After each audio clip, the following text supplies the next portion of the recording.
গেল ১৩ বছরে সুন্দরবনের বিভিন্ন এলাকায় আগুন লেগেছে ১২ বার। বন বিভাগের হিসেবে ওইসব আগুনে পুড়ে গেছে প্রায় ৭০ একর বনভূমি।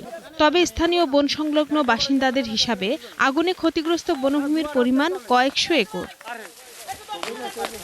সর্বশেষ ২৭ মার্চ মংলার চাঁদপাই রেঞ্জের ধানসাগর এলাকায় গহীন অরণ্যে আগুন লাগে। ১৮ ঘণ্টায় নিয়ন্ত্রণে আসার আগে সে আগুন ছারখার করে দেয় অন্তত ১০ একর বনভূমি। কেন বারবার এই আগুন, প্রশ্ন স্থানীয়দের। সুন্দরবনে বারবার যেতে এত ক্ষতি হয়, বারবার আগুন লাগে, এত ক্ষতি হইলে সমস্যা, বনভূমির ক্ষতি হয়। কয়েকশো বিঘা জমি পুড়িয়ে গেছে, কয়েকশো কোটি টাকার সম্পদ নষ্ট হচ্ছে দিনের দিন।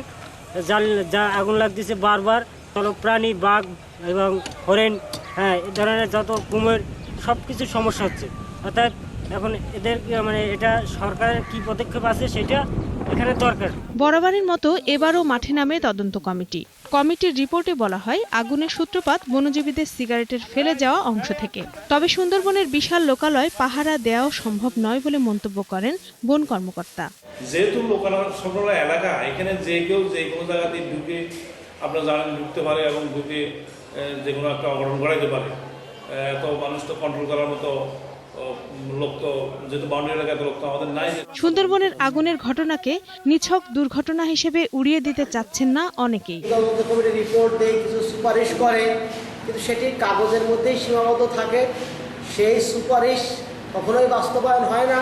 বনকে কেন্দ্র করে নানা ধরনের ব্যবসা বাণিজ্য আছে, চোরা কারবারি আছে, যার ফলে বনের মধ্যে এই ধরনের আগুনের পিছনে নাশকতা যেমন থাকতে পারে, সাথে সাথে চোরা কারবারিদের স্বার্থ সংশ্লিষ্ট কারণেও বারবার আগুন লাগতে পারে। সুন্দরবনের জীববৈচিত্র্য বাঁচাতে আগুনের পুনরাবৃত্তি ঠেকাতে বন কর্মকর্তাদের আরও সতর্ক থাকার পরামর্শ স্থানীয়দের।